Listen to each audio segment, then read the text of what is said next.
Hello and welcome back to RJ0. So today we're going to talk about the Gibson Les Paul different neck profiles.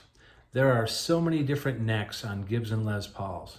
There is the slim tapered D profile neck, which is very slim, fast playing neck. There's a slim taper C profile neck.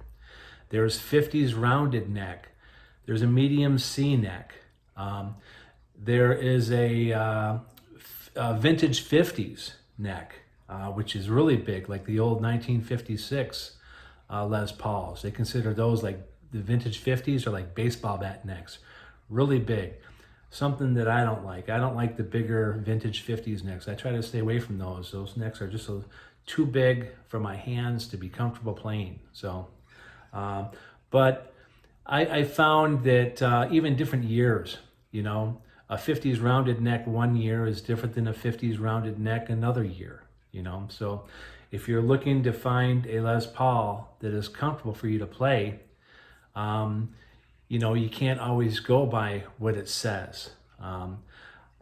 Slim taper D profile necks like my 2011, I have a Gibson 2011 Studio 60s Tribute, and that's the smallest neck that I've played on.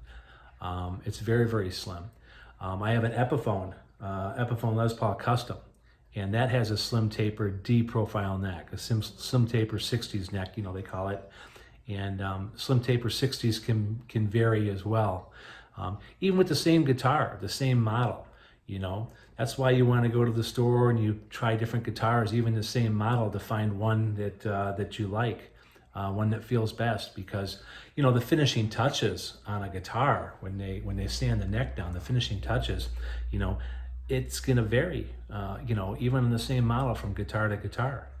So, but I found after a little while, many years of playing and stuff, that I like the Gibson and Epiphone, the new 2021 2022 Les Paul Standard 60s neck. It's a slim taper C profile neck, and it's very comfortable, for me to play on. Not too slim and not too big.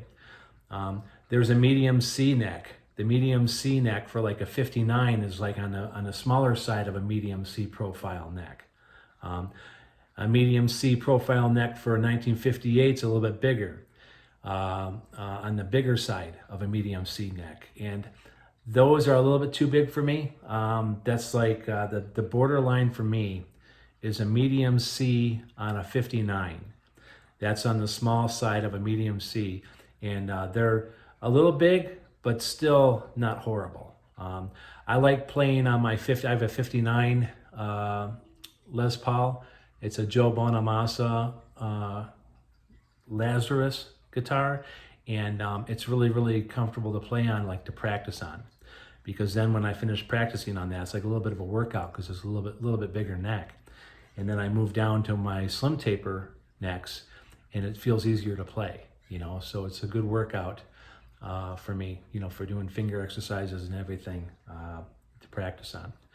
Now this one right here, this is a 2014 Gibson Les Paul Signature. It's got the 120th anniversary on the 12th fret right there.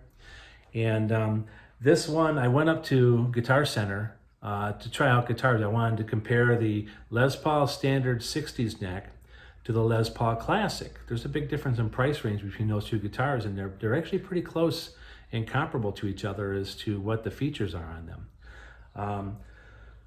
But I wanted to see what the difference was and how it felt, if I could feel the difference between it. A Les Paul Classic is a slim taper 60s neck, and a Les Paul Standard 60s is a slim taper C profile neck.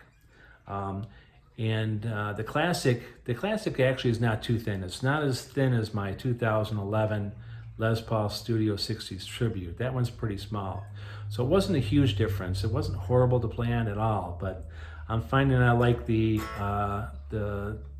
mediocre, like right in between a slim taper 60s thinner neck profile and a 1959 medium C neck. I like something in between, which is why I like the Les Paul Standard 60s neck. It's very comfortable to play on. But I was there trying those out, and I saw this guitar. I thought it was a brand new guitar, but I pulled it off, and of course I noticed right away that it has this dB boost, or you can use it as a kill switch. And so I knew it wasn't, a newer guitar. Then of course I saw the 120th anniversary. I knew it was a 2014. But I took it down off the rack and everything, and the price on it was only $1,500. I played it for a little bit and everything, and it felt great. It played great, and I was like, well, heck, I got to get this, the neck feels really, really good. It feels very, very close to a Les Paul standard 60s neck. It might be just a tad bit bigger, but not by much. And I didn't actually check on the Gibson website or the specs, on the internet for this guitar, that it was actually a 50s rounded neck. And I always stayed away from 50s rounded necks because I thought they were closer to a vintage 50s neck, pretty big. But I'm glad that I, found this guitar. This is a great guitar.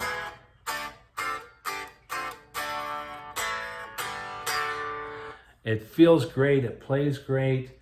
It sounds great. I think it's my new number one guitar. I think it's that one. I think it's the one guitar I've been looking for a long time. So, but anyway, so if you're looking to get yourself a Gibson Les Paul, just know that you really, really got to go out there and you got to try them. You gotta, play a lot of different guitars.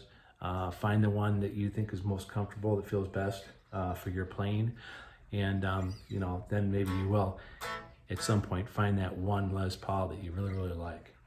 So, but anyway, thank you for joining me today, and don't forget to subscribe so you can get, so you'll be notified of any new videos I put out there.